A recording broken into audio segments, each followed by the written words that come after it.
težka tekma, približno tako smo pričakovali,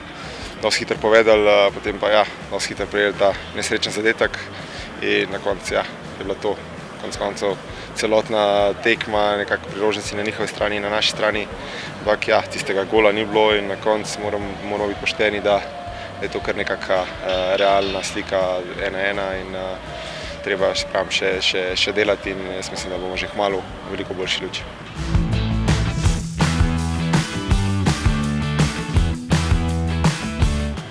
Ja, treningi delati, težka pot na Malto, na vročo Malto v smislu vremena in tudi igrišča, ki je z umetno travo, ampak pač igrišče za vse enako. Pokazati še enkrat, da smo kakovostnejši, ampak se pravi, spet treba bo biti skoncentriran na vseh 90 minut, upam, da ne bo šlo kaj več in pripeljati to zmago nazaj, potem pa derbi, to je pa se vemo, specifična tekma in čisti reset od drugih tekem, enostavno tudi tam treba na zmago iti in upam, da nam bo ratalo.